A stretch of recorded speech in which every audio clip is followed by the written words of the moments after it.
Ladies, gentlemen, and disappointments. We are coming to you live from the Woman Caves in New York and Connecticut. My name is Leslie. And my name is Melissa. And we are verbally disastrous.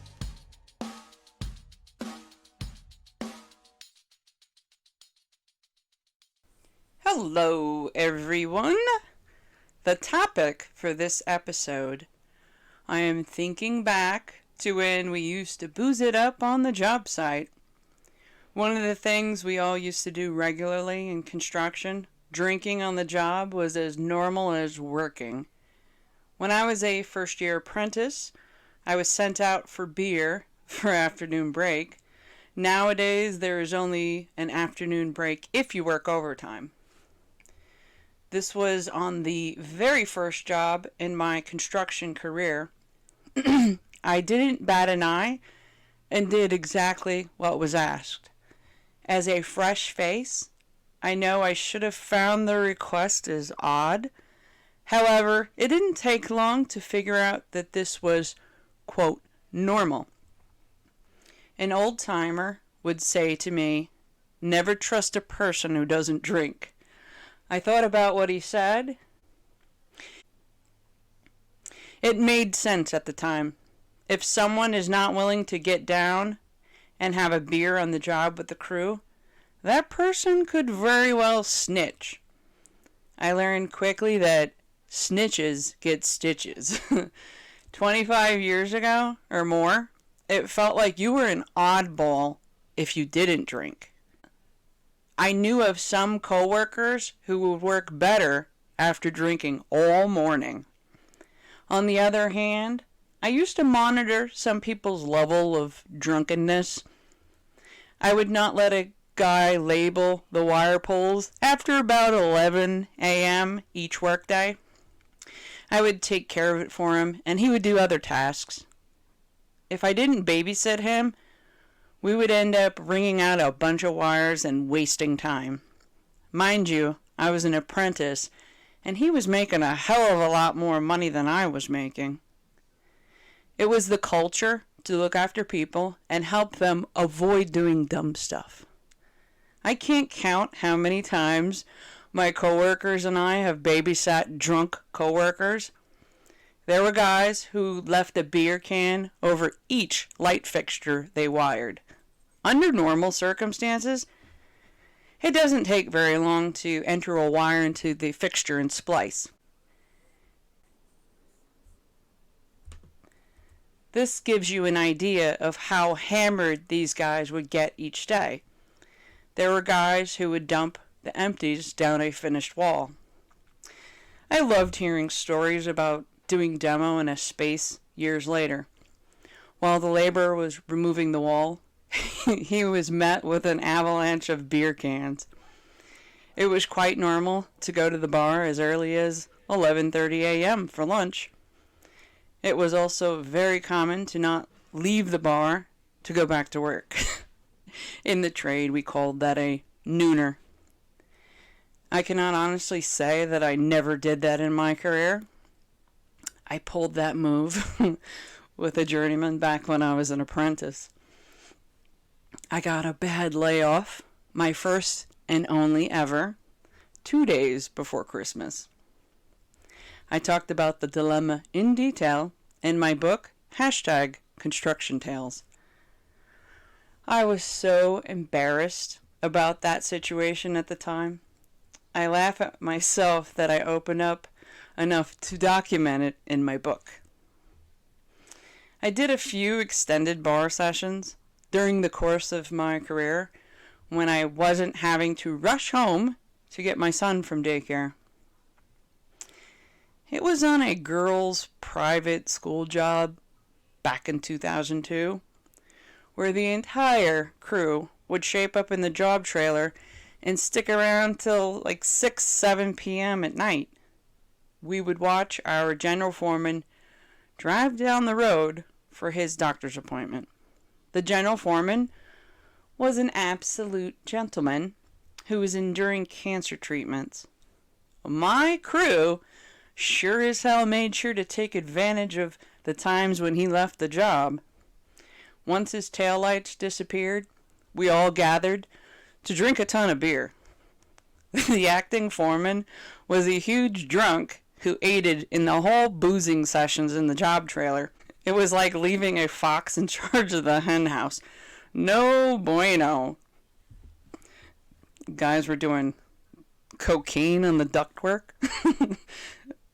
That job was a lot of fun and absolutely out of control with the antics. That was a Turner construction job where Turner was the general contractor.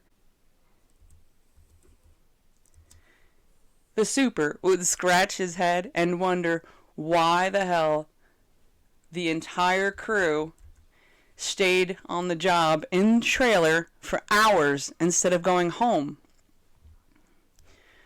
We would often play tricks on each other. I need a podcast episode to talk about that job alone. I plan on writing about that job site in detail when I get my tail back to writing Construction Tales, Volume 2. My illuminated path continues. My favorite source of high, drunk co-worker stories come from a guy on the job nicknamed Dirty Sanchez. His name was similar to his nickname, and his reckless behavior on the job site earned him the nickname. Dirty started out tipping back a fifth of vodka at lunch. We would sit in our car for lunch when the weather was decent. I would sometimes sleep in my car for lunch or heat my food in the trailer. You would see Dirty in his car drinking straight from the bottle. He would stumble back from the car through the gates and back onto the job site. Dirty then graduated to smoking weed during lunch. He would come back twisted after lunch. I remember roughing in MC, which is flexible metallic cable, with him. I would watch him like an expectant father. He was not allowed in or around live panels while he was, quote, gooned up after lunch. I would feel horrible, even if it is not remotely my fault, if the man got hurt during my watch. By this point, I was a relatively new journeywoman, and Dirty was my partner sometimes. Some people have always said over the years that I am soothing to speak with and iron out issues. I have saved some marriages over the years by giving out some common sense advice. At some point, Dirty shared that his girlfriend was pregnant and he was expecting his first child. Once he disclosed his impending family, I became more perplexed by his behavior. I realized that people react differently to stress. I have never believed, no matter how hard the circumstances, that the bottle was a solution for my problems. If anything, it makes your problems even worse. Now, I have been dealing with a bunch of back problems for the past 5 years, so I totally get it. I've gone through a few procedures, doctors, physical therapy, pain and suffering over the years just to solve the problem. I started using a bunch of Motrin so I could not go out of my mind with the pain. I've cut out the Motrin habit and now use Kratom and CBD as needed when I have pain. I also realized my recent pattern of drinking each night after work to numb the pain, extreme stiffness, and manage stress last year was no good. It was right around the beginning of the pandemic, upon recognizing the weight gain from working from home and the drinking, I pulled back from the bottle and started walking at night. I recently underwent a procedure where my doctor injected anti-inflammatory fluid to some of the facet joints in my spine. I'm having great luck with much less pain than a year ago. My point is, you have to keep falling, wipe yourself off, get back on the horse, and try again. No matter how aggravating shit is, we must keep coming up with solutions. Here, I think my boozing was a problem that I reined in after recognizing the pattern.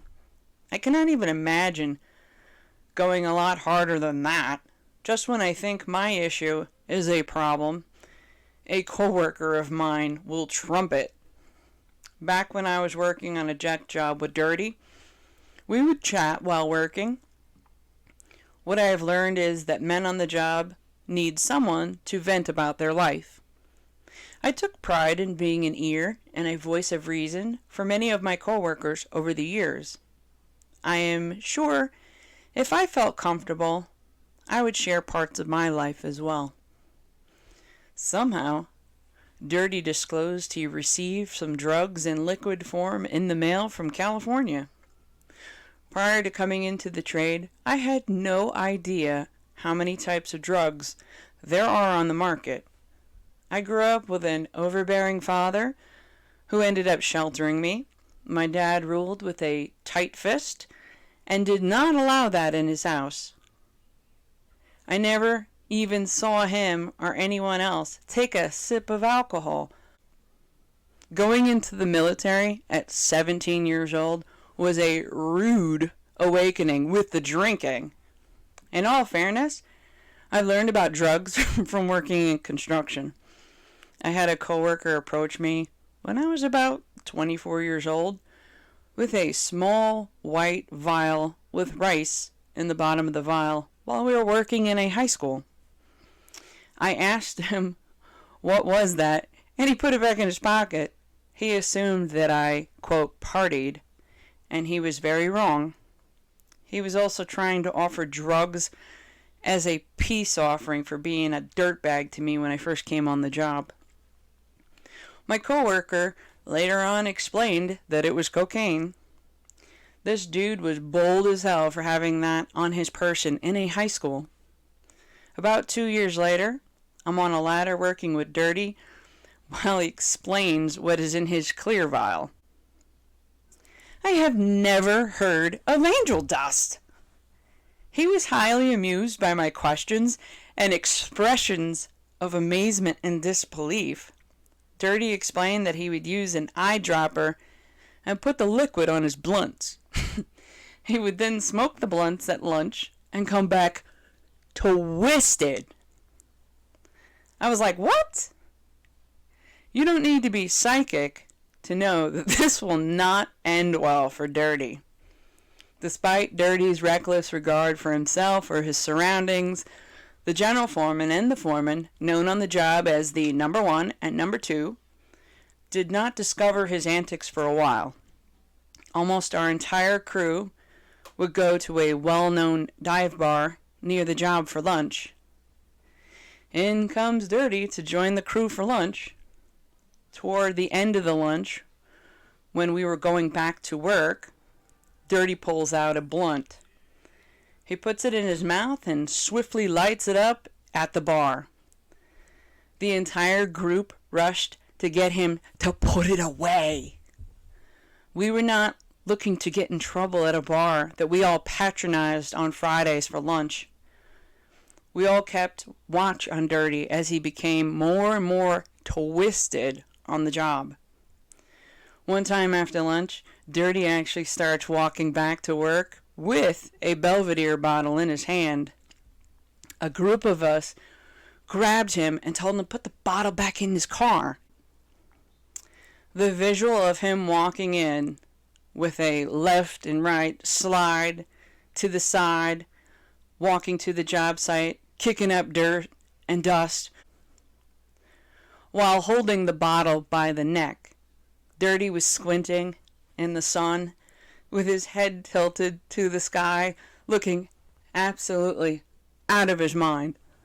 It was around this time that Dirty's task was a 3/4 inch conduit run. He needed to use the stud punch to knock out one hole for each conduit. Dirty got distracted, stared out to the nearby parkway, and started punching out a bunch of holes.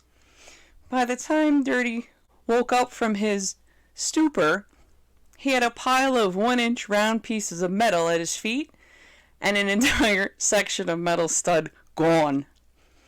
His foreman showed up in the work area and yelled at Dirty. It must have been hard to not laugh at that mess. He told him, "I don't know why the hell you did that, but you better get a piece of bottom track and fix that as soon as possible."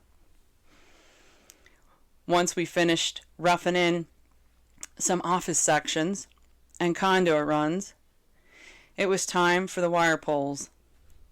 When you're on long wire pulls, there is some downtime. This work was easy for Dirty to lay low and avoid detection. Depending on where we were in the building, we would all keep an eye on him. Just when you think it was good, low-key work for Dirty, he screws himself up. We must lubricate large bundles of wire prior and during the process of pulling the wire into a conduit run. The easiest job sometimes is to give a coworker the wire lubrication task. Depending on the level of difficulty, the wire can be pulled by a group, by hand, or a machine is installed in the deck or wall, and it mechanically pulls the wire. We have used the hitch on a truck to pull wire when we are desperate for some help, on at least one job that I remember. While lathering the wire with lubricant, some people want to use gloves and a rag, and some opt to use their bare hands. When I was tasked with the lubricant job, I always preferred to use my bare hands. Of course, the temptation to make jokes while lubricating the wire was way too high. I often engaged in dirty banter with my coworkers while in the middle of the task. It was Dirty's turn to manage the lube on the wire pull. Dirty did his usual routine of getting tuned up at lunch, then working in the afternoon high as hell.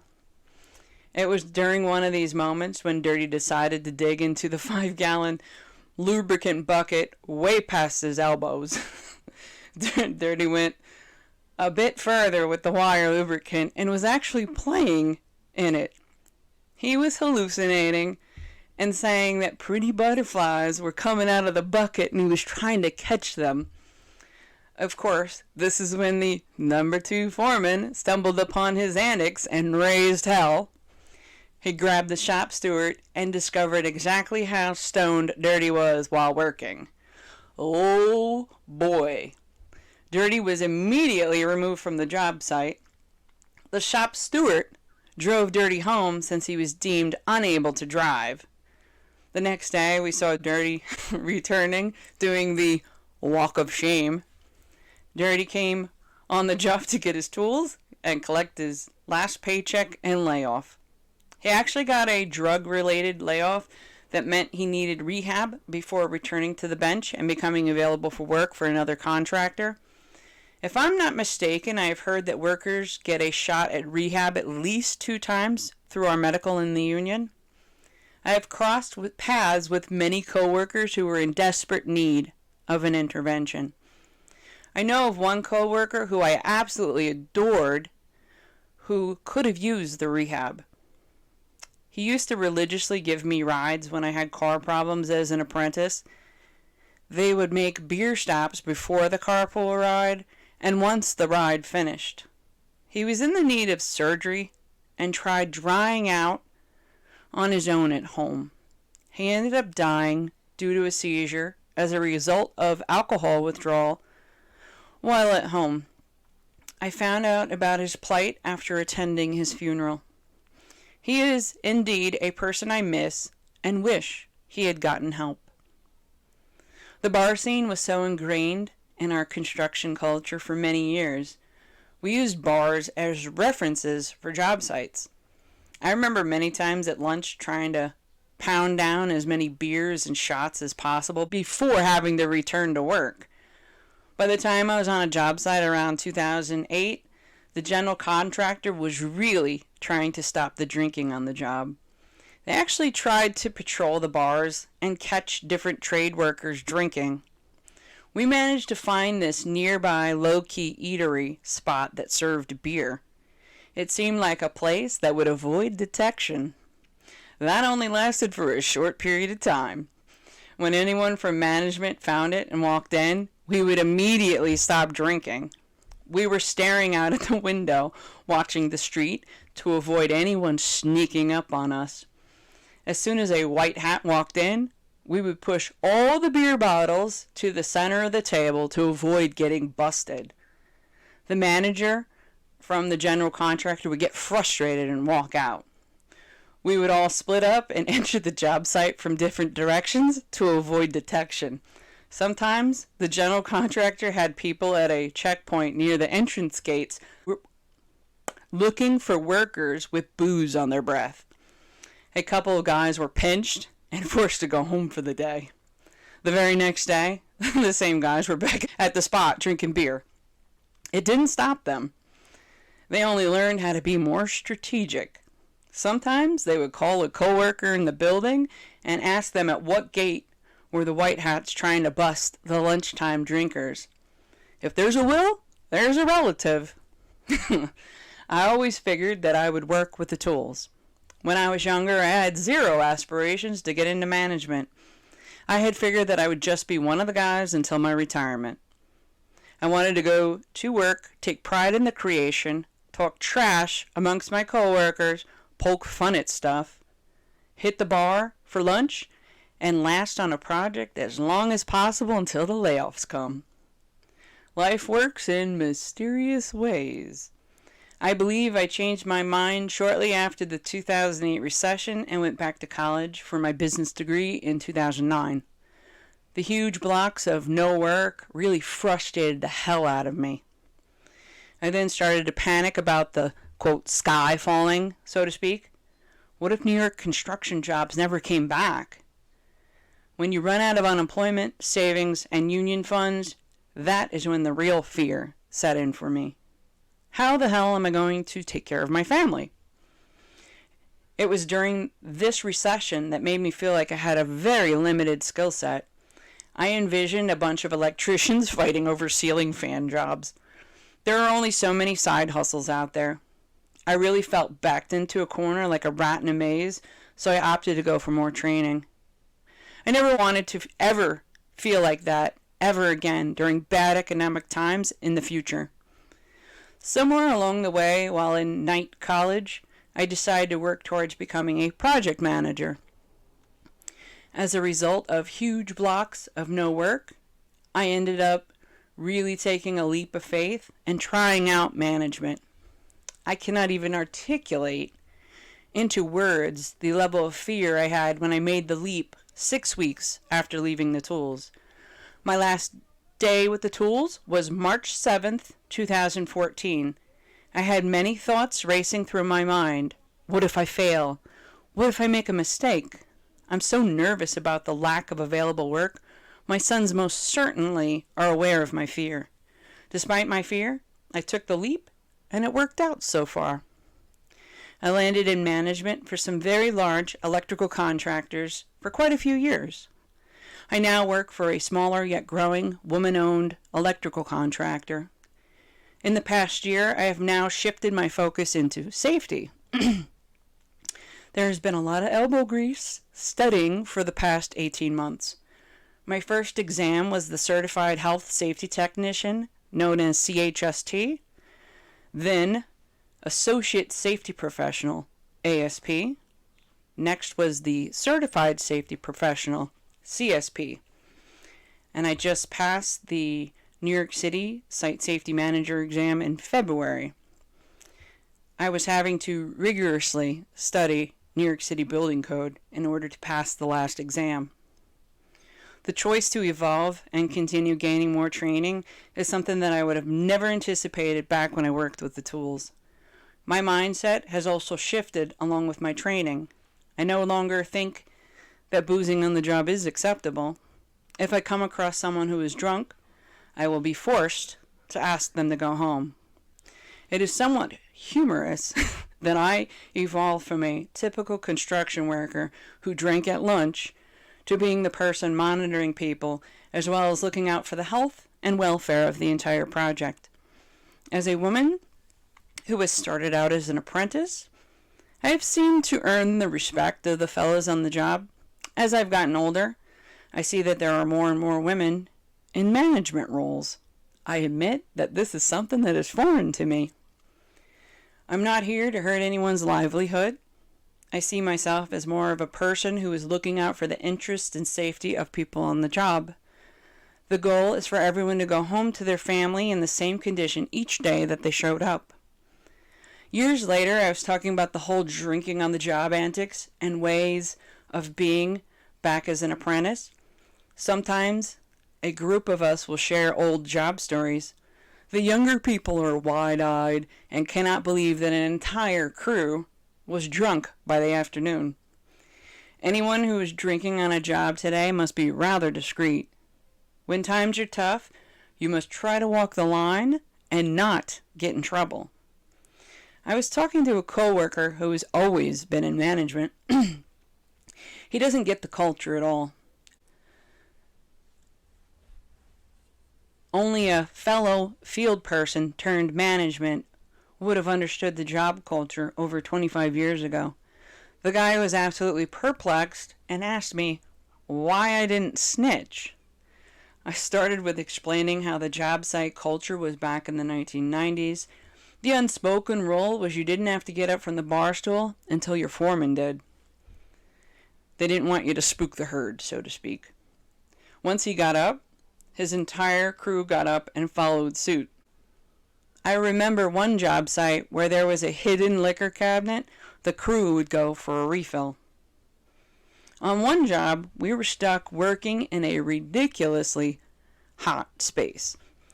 We had this cold gel-filled handkerchief that we used to freeze and put around our necks throughout the day. The job water container was filled with ice, vodka, and Sprite for the crew. Being a little tipsy was the best way to handle working in this greenhouse structure in the summer. It was enclosed with all glass and didn't have the air conditioning hooked up yet. We used to hit each other on occasion with a Super Soaker toy gun or the water pump used to put water in with a core machine. The coring machine is a tool we use to bore holes in the walls or decks. Once a hole is penetrated, we would be able to continue our conduit run to the intended destination. Electricians were not the only trade who drank. Pretty much each trade was a heavy hitter with the booze. I'm pretty sure the booze served as a means to tolerate rough job site conditions. It always felt like it was very cold or super hot and humid on the job. The fall and spring times felt very short with moderate temperatures when working outside. My crew was working on PVC in a trench and would go to hit Applebee's for lunch. Once we were boozed up, the rest of the day didn't feel so dreadful in a hot and dirty trench. The downside after drinking at lunch was feeling absolutely tired a few hours after it wore off. Years later, I think about all the times where you should be looking for and avoiding hazards. However, that wasn't the objective. The goal was to finish the workday and go home. If I was in the middle of partaking with the rest of the crew, how the hell would I snitch? The person who joins in, then drops a dime, would become an outcast on the job. People would avoid them socially like the plague. Not to mention, I'm reminded that I'm a female. I was a woman on the job trying to blend in with the crew. The last thing I wanted was my name being known as the job site snitch. I was not willing to make my life harder than it already was. Besides, I'm a pretty loyal person by nature. That was never an option when I worked with the tools. Now that my son followed me into construction, I worry about him picking up the same habits. I would be a hypocrite to tell him to not do something I did many times over the years. I'm glad that the culture is shifted to where hitting the bar is after work. I know on his first job as an apprentice, he landed on a project with some notorious guys who love the bar. He would join in for the social bonding at the bar after work. He lands on later jobs, and the crew has a way different vibe. I guess it is good he gets to experience different environments. One has to be careful with the habit to booze it up, since it can age the hell out of you. I'm glad that I joined in on some of the moments of fun, then dialed it back. I opted to drink a bunch of water and hit the gym after work for many years as my habit. I now avoid the gym due to my back issues and do nightly walks instead. You can pick out who the people are on the job that always smoke and drink versus the health nuts. The personalities of people in the crew run the gamut. I have often said, when you pick out any crew, each person can be identified as a self-proclaimed expert in different disciplines.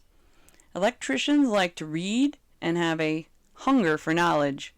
The average electrician is very smart, but they are not cut out for the cookie-cutter cubicle life. Many guys have a rebellious streak in them that makes construction work a viable choice. I know a few known drug dealers in the trade as well. There is one we nicknamed the Sprinkler because of his antics on the job site. I will discuss him in a different podcast episode.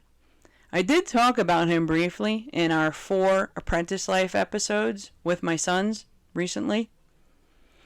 I am sure that for each story I remember, there are some stories that I forgot. I plan to have a few coworkers on my podcast to discuss some job site stories. There is one buddy in particular who is so damn funny and shares my brand of humor. I first met him as a first-year apprentice, and I was the OSHA instructor for a college course. We met up later on a job site, and we're cutting it up with our back-and-forth banter.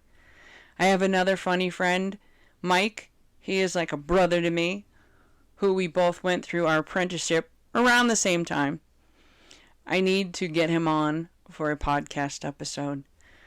I would hang out on a street in a town with a bunch of bars with Mike and others. I would joke with him to give me his driver's license so I know he would swing by again. He did hand it to me. I held on to it, and he would come back later to chill. My eldest son, Tom, would be absolutely humored by our transaction. Mike happened to be on my son's first job site. I go to the Yard House, which is a restaurant bar, with my son for my birthday, and Tom's crew was there. Mike and I saw each other and hugged it out for the longest. Tom would ask, "How do we know each other?" We would say that we grew up together in this business. I had made a bunch of lifelong pals in this business while socializing at the bar. If I could go back, I probably would not change a thing. Well, maybe I would change my personal struggle a bit. Maybe I would have connected with a good person. Back then, I would not have struggled so much. Then again, a struggle builds character. I'm sure I can go on about funny job site stories. However, you've had enough of this dosage for now. Let me know if you have some similar stories to share. What do you think about the old culture of drinking on the job? Would you participate if you had the chance? Let me know why you don't like it, if that applies. Do you have a topic suggestion for me? If so, leave it on my website and I will consider it and work to produce some content. As always, I thank you for choosing to carve out your free time and spend it on my work.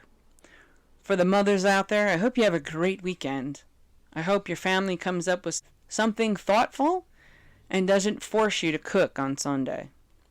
Have a good day and try to enjoy the sunshine wherever you are in the globe. Bye for now. Cheers. Leslie M. Jasper, author and host of the Verbally Disastrous podcast, now alive on many platforms that include Acast, Anchor, Apple Podcasts, Breaker, Castbox, Deezer, Google Podcasts, iHeartRadio, Listen Notes, Overcast, Player FM, Pocket Casts, Podbeam, Podchaser, Podcast Addict, Podcast Gang, Radio Public, SoundCloud, Soundtrap, Spotify, Stitcher, TuneIn, and YouTube. The audio blog, Verbally Disastrous Podcast, and Construction Tales blog, now available on Acast, Anchor, Apple Podcasts, Breaker, Castbox, Deezer, Google Podcasts, iHeartRadio, Listen Notes, Overcast, Player FM, Pocket Cast, Podbeam, Podchaser, Podcast Addict, Podcast Gang, Radio Public, SoundCloud, Spotify, Stitcher, and TuneIn. As stated before, I wish you a great day and talk to you soon.